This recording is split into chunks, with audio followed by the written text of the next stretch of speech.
Para concluirmos essa beatitude, antes de entrarmos na promessa dela, eu queria tirar algumas observações com vocês. São bem simples, né? São observações tranquilas sobre essa questão de fome, sede e justiça. A primeira observação é, como eu falei até no vídeo anterior, a fome, sede e justiça é uma coisa real, né? Agora você imagina, você encontra com alguém na rua, morrendo de fome, e com muita fome, não come há dias, a pessoa fala, meu amigo, eu estou morrendo de fome, me ajuda.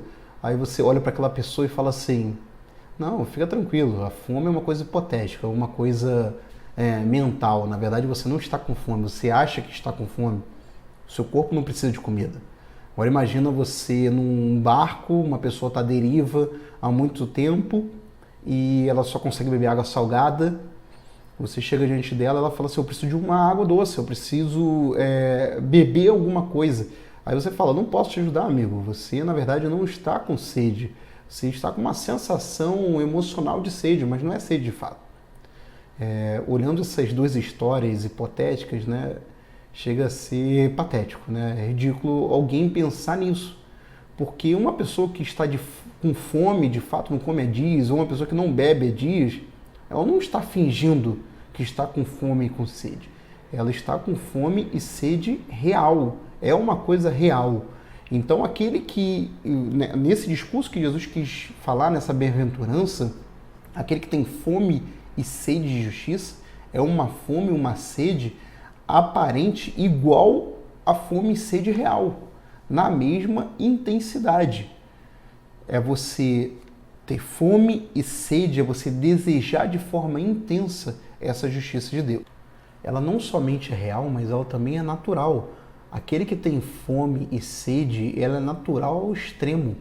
Ele necessita de pão, ele necessita de água, ele precisa daquilo de forma extrema. E aquele homem, aquela mulher que foi regenerado pelo Espírito, ele necessariamente, naturalmente, vai sentir fome e sede por justiça. Não tem como você olhar para uma pessoa que se diz cristão e essa pessoa falar, não, eu não ligo muito para essas coisas de justiça, tanto pessoal quanto das coisas do mundo. Eu até de vez em quando faço uma coisa ou outra, auxilio uma pessoa ou busco na minha vida a santidade, mas assim, bem de forma esporádica. Não existe isso. Porque aquele que tem fome e sede, naturalmente, apesar essa fome e sede, ela é real e ela é natural ao extremo. Ele necessita daquilo de fato. Então, aquele que é regenerado, ele naturalmente, ele necessita, ele tem fome e sede dessa justiça. Isso é uma coisa inerente àquele que foi regenerado por Deus. Ele não precisa buscar ter fome e sede de justiça. Ele tem fome e sede de justiça porque ele anseia pelas coisas de Deus. Não é só real, não é só natural, mas também é intenso. Aquele que tem fome e sede, eu não sei se algum de vocês já teve fome e sede na vida, mas vamos pensar, no mínimo fome e sede. Fica um dia sem comer, fica algumas horas sem comer, fica algumas horas sem beber água. Algumas pessoas dizem que ficam até com mau humor, né? Elas não conseguem nem raciocinar, o seu corpo começa a ficar debilitado, você começa a ter problemas até para fazer as coisas do seu dia a dia. Então essa fome, essa sede são um desejo intenso, é um desejo intenso. Aquele que sente fome e sede, ele não consegue perceber mais nada que está à sua volta. O foco dele principal é comer e beber. E tem gente que procura comida no lixo, bebe água que não é potável, porque a necessidade do corpo é tanta por alimento e por bebida, ou por água, que ele não se importa mais com as questões sociais, do que as pessoas vão achar dele de pegar comida no lixo.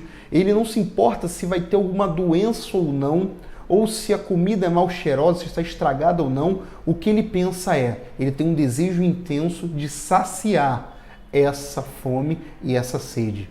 Assim como no natural, o cristão também, ele tem esse desejo intenso de saciar a sua fome, a sua sede espiritual. Outra observação é que a fome e sede é uma coisa dolorosa.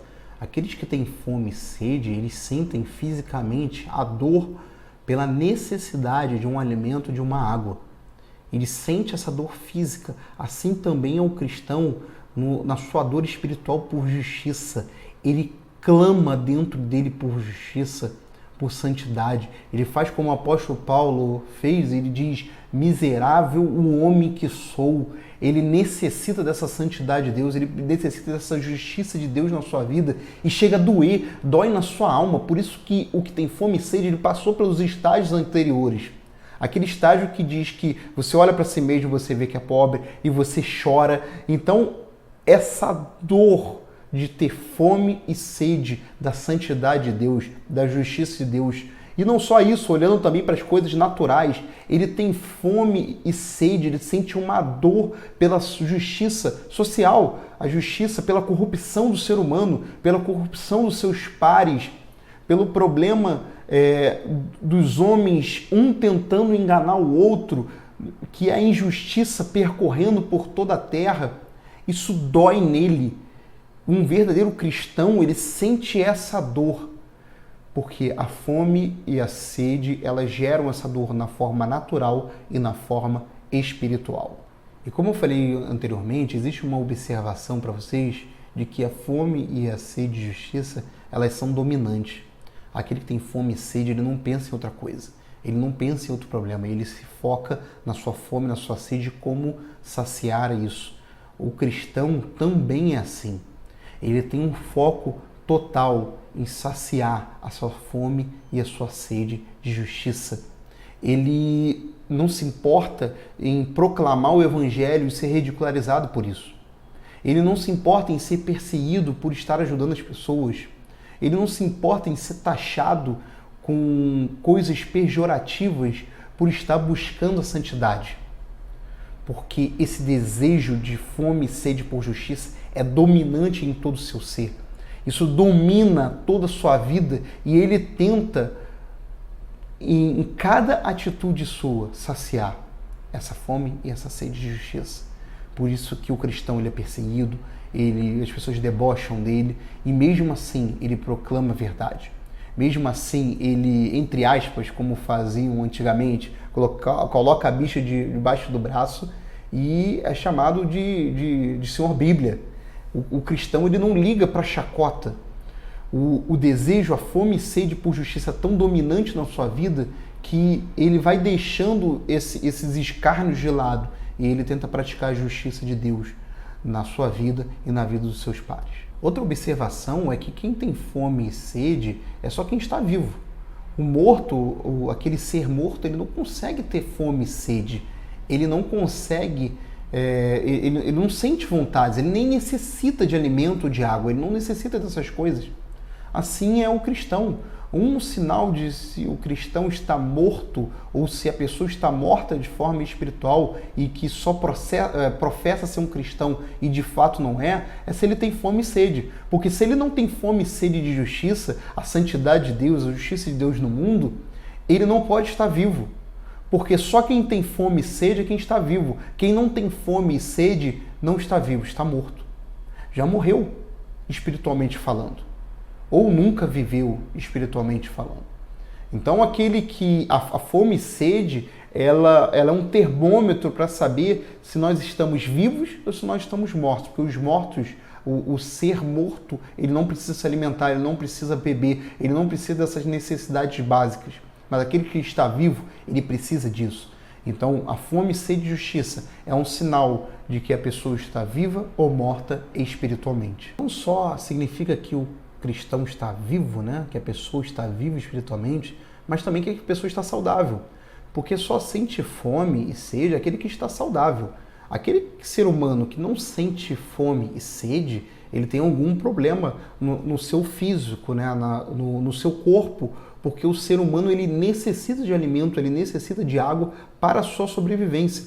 Então, se não há esse desejo por comida ou por bebida, ele está tendo algum problema de saúde. Assim também é um homem e a mulher que tem fome e sede de justiça. Significa que aquele que tem fome e sede de justiça das questões espirituais de Deus, ele está saudável. Ele não só está vivo, como ele está saudável. Aquele que se professa cristão e ele não tem essa ganância, esse desejo, essa intensidade pela fome e sede, ser ganancioso. Essa ganância se pudermos chamar da boa ganância, né? Mas eu estou utilizando a palavra só para... Não existe boa ganância, né? Eu só estou utilizando essa palavra ganância para mostrar o desejo, o forte anseio pelas coisas espirituais, pelas coisas de Deus, pela santidade de Deus, pelo reino de Deus ser proclamado. É fome e sede de justiça. Ele tem fome e sede pelas coisas de Deus, pela justiça de Deus. Ele olha para aquilo e ele necessita disso. Então essa pessoa, ela é saudável espiritualmente. Ela não só está viva, como ela é saudável espiritualmente, porque ela tem fome e sede. Essa fome e essa sede, por último, ela não pode ser fome e sede por justiça própria. Aquele que se acha justo, aquele que já está saciado com as coisas da sua vida, né, já está satisfeito com a vida que tem, essa pessoa, ela não necessita da justiça de Deus. Ela acha que não necessita da justiça de Deus, assim como são os fariseus. O fariseu, ele não tinha fome e sede de justiça, ele já era saciado.